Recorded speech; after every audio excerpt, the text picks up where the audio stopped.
I'm Terri Behling, Director of Communications at Haven for Hope, and today we have a partner spotlight with the DACIU unit and the Community Court program, and we will be also showcasing one of our clients who successfully completed the program.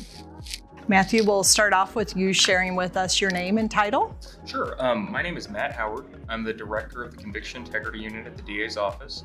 I'm also, I guess for lack of a better title, the administrator of our community court programs at this point in time. Those are under our Conviction Integrity banner, but those programs are kind of spread out all throughout the city and the county.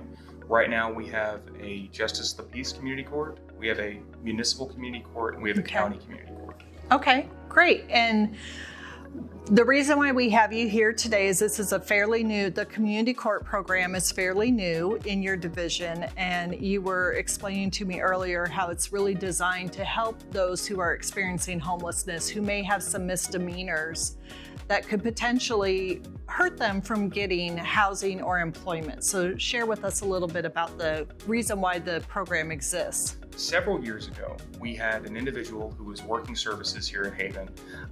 He had a criminal trespass on his record. He'd already had a conviction for it. And his caseworker here at Haven reached out and asked, is there anything that we can do? Because he's not qualified, or he's disqualified from Section 8A housing benefits.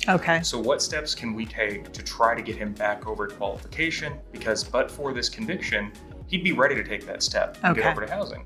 So we started to work on that case. As it turned out, he was actually innocent of the underlying offense. He's been exonerated. He's on the National Registry of Exonerations. And we thought, oh my gosh, there was somebody over at Haven who was wrongfully convicted and who needed help with getting over to benefits. So through that exoneration, we started talking about what can we do to keep this from happening in the future, to get people over to eligibility for housing or employment. And so from about 2 years of conversations and working with the elected DA and figuring out where to go from there, we developed what's called the Community Court program. And we started small. We started with the Municipal Community Court at the city level, dealing only with Class Cs. Then we branched out and we now have Class Cs at the Justice of the Peace level, so countywide. And we've got the County Community Court, which is dealing with Class A and Class B misdemeanors, and on rare occasions, low-level felonies. What is involved when they go through this process and it gets cleared from their system? They do have to do something, correct? Oh, yes. So this is, it's a diversion program.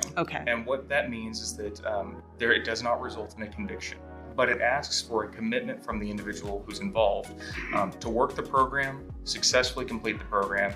And the other side of that is, if the program is not successfully completed, then the offense comes back in its entirety. And that option to have it diverted or have that not have a conviction is no longer on the table. To be eligible for the program, the individual has to be experiencing homelessness under one of the 4 HUD definitions. We do have a little bit of flexibility with that. We understand that somebody might meet that definition one day and might not meet it a week later. It really just depends, but we do need that to be able to qualify somebody for the program. Well, I'm glad to hear the program is up and running, and I'm sure it will be a great success, and we'll probably have more successes down the road that we can highlight. All right. Thank you all very much. Thank you.